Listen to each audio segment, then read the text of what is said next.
Déjà en 1895, le physicien russe Konstantin Tsiolkovsky, inspiré de la tour Eiffel, achevée 4 ans plus tôt, avait imaginé une tour, cette fois de 36 000 km de haut, qui permettrait d'amener en orbite géostationnaire des satellites. En 1979, Arthur C. Clarke a écrit un roman entier sur ce sujet, Les Fontaines du Paradis, où il raconte comment un ingénieur concepteur de ponts invente un ascenseur spatial.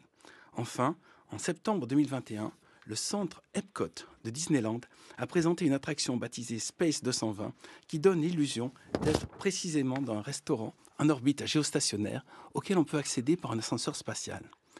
Lorsqu'il a reçu le prix de la Fondation Rougerie, l'architecte Jordan William Hughes a lui-même reconnu qu'il ne pense pas que son projet Ascensio puisse être réalisé avant 10 ans. Pourtant, il y a un mois, en décembre 2023, la NASA a déjà testé un ascenseur pour la mission Artemis 3. Cette fois-ci, l'ascenseur n'est pas prévu pour la Terre, mais pour la Lune. Ce serait donc là encore un câble qui relierait la navette Starship en orbite autour de la Lune à la surface lunaire. Ce serait le meilleur moyen pour permettre de descendre facilement du matériel.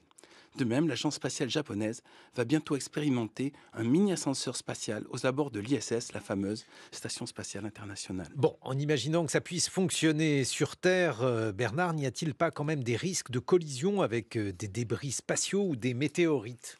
Certes, Guillaume, et pour l'instant, la solution envisagée est de repérer les gros débris et de déplacer le câble de l'ascenseur, peut-être aussi la base terrestre maritime mobile, pour qu'il n'y ait pas de collision.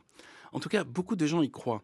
La Space World Foundation, soutenue par la NASA, a lancé un concours récompensé par 2 millions d'euros pour l'équipe qui arrivera à mettre au point le câble en nanotube de carbone suffisamment résistant pour réaliser ce rêve. Et déjà, on a évalué le coût de la construction de cet ascenseur spatial à 8 milliards d'euros. Mais cette somme est censée être amortie dans le temps, puisque l'envoi d'1 kilo sur l'orbite géostationnaire par fusée revient actuellement à 22 000 dollars. Or, cette somme pourrait être réduite à 200 dollars d'un ascenseur spatial. De même, cela va lancer un nouveau tourisme spatial moins onéreux que celui proposé par les fusées classiques. Et je terminerai par une citation de Félix Baumgartner. Parfois, il faut monter très haut pour comprendre à quel point nous sommes petits.